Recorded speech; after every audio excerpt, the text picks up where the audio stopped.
జీ5 ఉండగా మీ favourite TV shows ని మీరు అస్సలు మిస్ అవ్వలేరు. Complete free. అసలు మీరు వాళ్ళింటికి ఎందుకు వెళ్ళారు? ఆవిడే తీసుకెళ్ళిందమ్మా. ఎలాగూ ఇంటికి వస్తున్నాం కదా అని హిమకి నెక్లెస్ ఇమ్మని చెప్పి మాతో పంపించింది.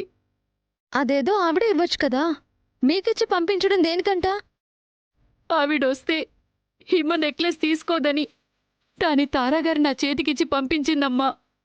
ఆ నెక్లెస్ తీసుకుని వస్తూ ఉంటే ఆ దొంగ వెధవెవడో ఇంత ఘోరానికి ఒడిగట్టాడు. అంతా నా కర్మమ్మా, నా కర్మ. నాకేం చేయాలో కూడా పాలుపోటలేదు కృష్ణ. ఏం చేసేది ఇప్పుడు?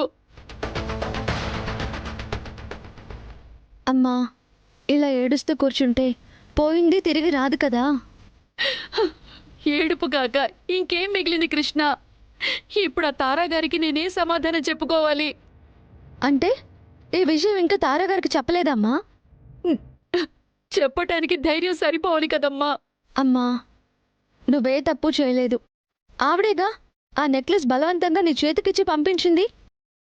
ఎవడో దొంగోడు ఎత్తుకెళ్ళిపోతే దానికి ఎవరేం చేస్తారు? మనం ఇలా నిజాన్ని దాచిపెట్టడం వల్ల సమస్య మరింత పెరుగుతుందే కానీ తగ్గదమ్మా. అది కాదు కృష్ణ. అమ్మా, నువ్వేం టెన్షన్ పడకు. ముందు తారా గారికి ఏం జరిగిందో చెప్దాం. ఆవిడేమంటారు దాన్ని బట్టి పోలీస్ కంప్లైంట్ చేద్దాం, సరేనా?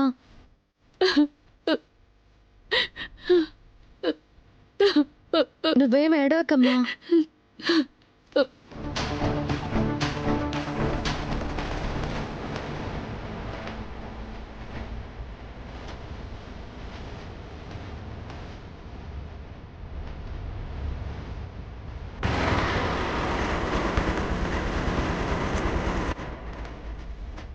పని అయిందా?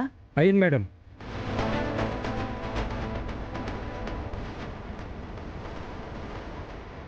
శిఖర,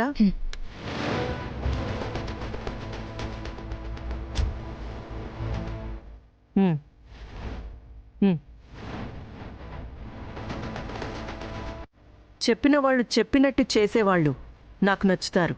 థ్యాంక్ యూ మేడం. పని అవ్వగానే పని అయిపోయింది అనుకోకు. ఈ విషయం ఎక్కడ బయటపడకూడదు. బయటపడిందో నీ పని అయిపోతుంది. సరే మేడం. నా పేరు బయటికి రాకూడదు.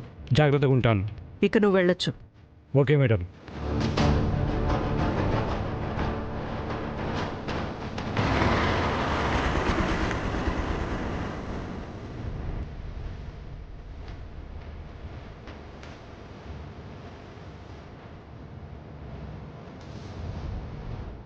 ఇది నెక్లెస్ కాదు శిఖర, ఒక ఆయుధం. దీంతో నేను యుద్ధాన్ని గెలుస్తాను. ఆ యుద్ధంలో రాణెమ్మ అతలాకుతలం అవుతుంది. రాణెమ్మ కుటుంబం పరువు తీస్తాను. దీన్ని జాగ్రత్తగా తీసుకెళ్ళి రాణెమ్మ, అదే మీ పెద్దమ్మ ఇంట్లో ఎవ్వరూ చూడకుండా పెట్టేసే. తర్వాత కథ నేను నడిపిస్తాను.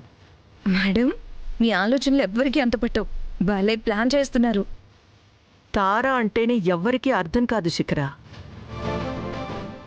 ఆ రాణెమ్మ కుటుంబం నాతో పెట్టుకున్నారు. వాళ్ళ పునాదులు కదులుతాయి చూడు. క్యాలెండర్ చూసి ఈ మధ్య మంచి రోజు ఏముందో చూసి చెప్పు. ఇదిగో తీసుకో. మంచి రోజా? దేనికమ్మా? శ్రీకాంత్తో నా పెళ్ళన్నారు కదా, మరి ఎంగేజ్మెంట్ అది చేయాలని మమ్మీ డాడీ వాళ్ళు కూడా అనుకుంటున్నారు పెద్దమ్మ.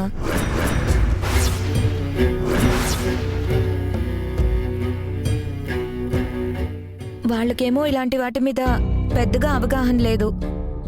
నీకైతే ఇలాంటివి బాగా తెలుసు కదా, అందుకే పెద్దమ్మ నువ్వు ఒకసారి చూసి ఏ రోజు బాగుందో చెప్పు.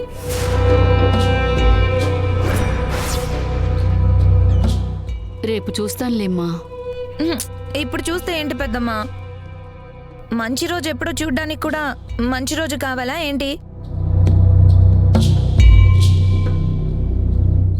నా మనసు బాగోలేదే. రేపు చూస్తానని చెప్పాను కదా. మనసు బాలేదా? ఏ పెద్దమ్మా? నేను అదే అనుకున్నాను. పెద్దమ్మ మనసు బాలేకపోతేనే ఇల్లు ఇంత సైలెంట్గా ఉంటుంది అని. సరే పెద్దమ్మా, రేపన్నావు కదా, అలాగే రేపే మంచి రోజు ఎప్పుడో చూసి చెప్పు.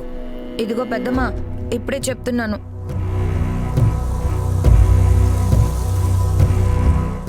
ఇది మాత్రమే కాదు, నా పెళ్లికి ఫార్మాలిటీస్ ఏమేం చేయాలో అన్నీ నీ చేతుల మీద, మన కృష్ణ చేతుల మీద జరగాలి. అవి మీరే చేయాలి.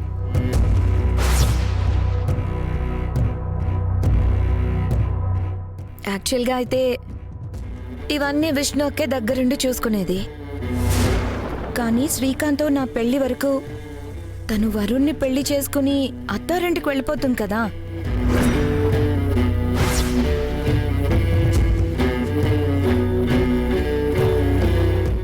అయినా అత్తారింటికి వెళ్ళినా నేను వదులుతానా ఏంటి?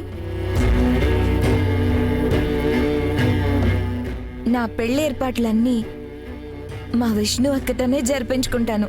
ఏమక్క?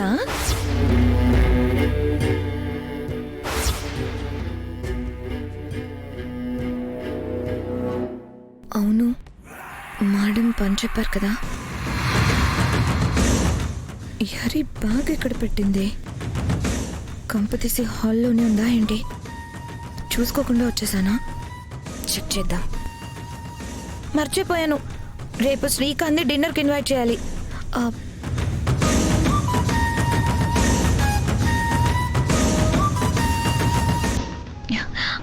అయ్యో, ఇక్కడ సిగ్నల్ లేదు.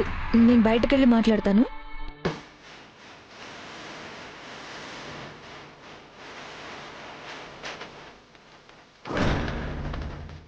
బ్యాగ్ ఇక్కడుందా?